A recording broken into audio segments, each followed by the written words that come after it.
আচ্ছা, তুমি কি জানো কলকাতার গর্ব হাওড়া ব্রিজের আসল নাম কিন্তু রবীন্দ্র সেতু।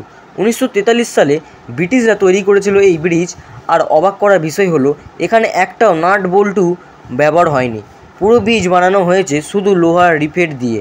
প্রতিদিন এই ব্রিজ দিয়ে প্রায় 1.5 লাখ গাড়ি আর 5 লক্ষ মানুষ হেঁটে বিশ্বের অন্যতম ব্যস্ত ক্যালেন্ডার লিভের ব্রিজ। দৈর্ঘ্য প্রায় 705 মিটার আর মাঝখানে কোনো পিলার নেই। পুরোটা হুগলি নদীর উপর ঝুলে আছে। নির্মাণের সময় জাপানি বিমান হামলায় ভয়ে দ্রুত কাজ শেষ করা হয়েছিল। রাতে যখন লাইট জ্বলে ওঠে তখন সোনালি ঝলমলে এই ব্রিজ কলকাতার রাতকে করে তোলে রূপকথার মতো সুন্দর। হাওড়া ব্রিজ শুধু একটা রাস্তা নয়, এটা আমাদের ইতিহাস, আমাদের গর্ব, আমাদের হাওড়া ব্রিজ, যেটাকে আমরা ভালোবেসে এখন বলি রবীন্দ্র সেতু। তাই আপনি যদি হাওড়া ব্রিজের ফুল সত্যি ইতিহাসটা জানতে চান তাহলে অবশ্যই আমার এই ইউটিউব চ্যানেলে আমি এই ভিডিওটা আপলোড করে দিয়েছি।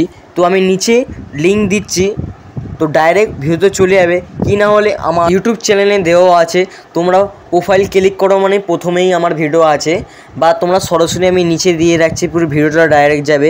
তো অবশ্যই কিন্তু ভিডিওটা তোমরা দেখলে জানতে পারবে আসল হচ্ছে আমাদের হাওড়া ব্রিজের আসল রহস্য আর ইতিহাস। তো এখনই গিয়ে দেখে এসো, অবশ্যই কিন্তু লাইক করে সাবস্ক্রাইব করবে।